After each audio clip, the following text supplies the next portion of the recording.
Hey guys, it's E Squared Photography. I'm Erin. And I'm Emily, and we are here to keep things simple and fun for you. All right, so today we're going to talk all about how to walk into a session feeling prepared and not panic. So if you've ever showed up to a session and you've started Googling in your car what settings I should use, poses to do, we've been there. So maybe you look calm on the outside, but meanwhile your brain is thinking, what if the lighting is bad? What if my settings are wrong? What if everything turns out blurry?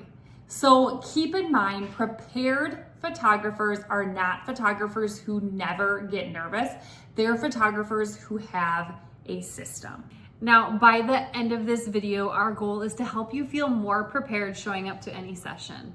And don't forget, for the best photography tips and tricks, make sure to subscribe to our channel and hit that bell for notifications of future videos. All right, so number one is stop scrambling before sessions. So nothing is going to destroy your confidence faster than showing up unprepared for your session. So you show up with dead batteries because you forgot to charge them. Maybe you show up with no batteries.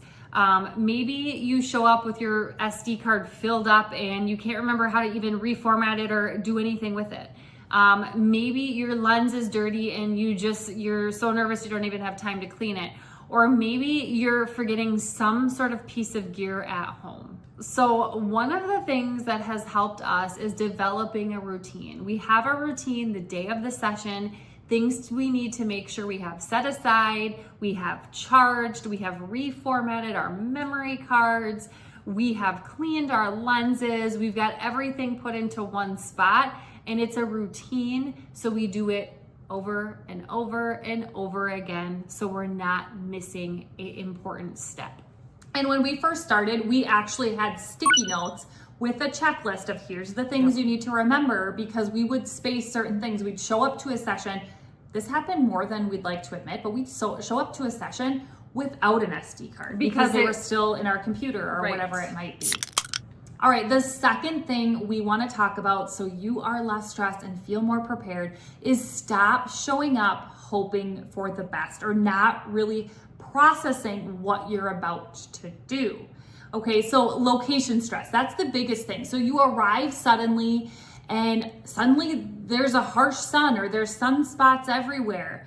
Or there's been times where we've went to places where there's events happening, there's no parking, there's people everywhere, crowds everywhere, or just weird lighting, and that creates instant panic. So what we like to do is we always, whenever we can, we are location scouting at the time that session is going to be at that location.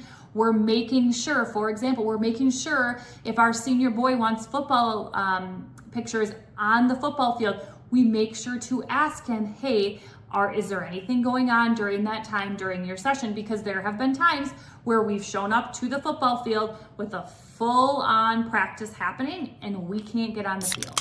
So now remember, confidence usually comes from preparation, not personality. The more prepared you are and know what you're walking into, the more confident you're going to be. All right, the third thing we want to talk about is camera settings do not need to feel chaotic, especially with beginner photographers. You often change settings. We know we did. We were constantly changing them, which confused us even more. And then you change them again and you change them again, and then you panic. So you want to keep things simple and start with one thing at a time and try and keep it as simple as possible. You don't need the perfect settings immediately. You really just need that starting point. Now, if you're confused on where that starting point might even be, we just had a super fun live training, a manual mode training, which dives deep into manual mode, but keeps it so simple and easy to understand. Make sure to check the link in the description for access to that training. So the big thing we learned over time is to maybe bring 2 to 3 fun new poses you want to try with your client or clients to each session, because then those kind of become ingrained in your mind and they naturally come to you at the session. And don't be afraid to repeat poses. For example, if we are photographing a senior boy, we might have him sit down or squat and grab his wrist. That might happen 5 to 6 times during a session, different location, different outfit, different angle, all of those things. So you don't need a ton of poses, and sometimes people think that. So you don't have to go crazy. Have your basic poses. We really like to think walking, standing, sitting, squatting, to keep it super simple. And now, for example, for family photography, we go into a family session and we do the same poses we did for the last family. We're not reinventing the wheel. Again, like Emily said, we might come with 1 or 2 new ideas. If we get to it, we might not, and that's completely fine. You can do something as simple as putting the family in some sort of standing pose where the parents are in the middle and the kids are around them, and then go, okay, now let's actually put the kids in the middle and the parents around them, and just switch it up that way. They might like one look better than the other. So keep it simple.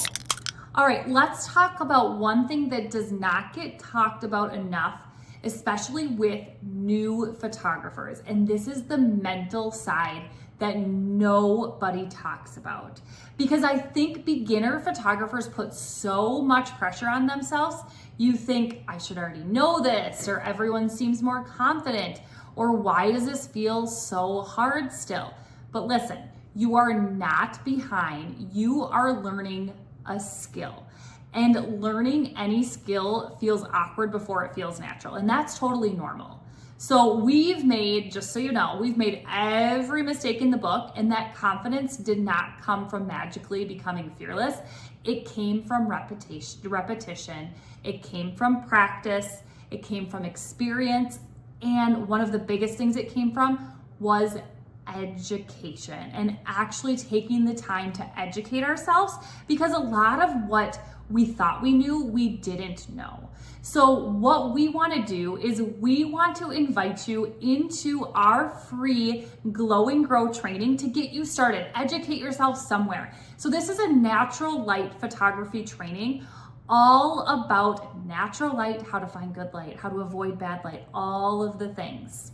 So our goal in this training is to really help you understand good light, bad light, all of those things, to go into sessions not being panicked and to feel prepared and confident. That is our ultimate goal of that training. So make sure to check out the description below to join us in that training.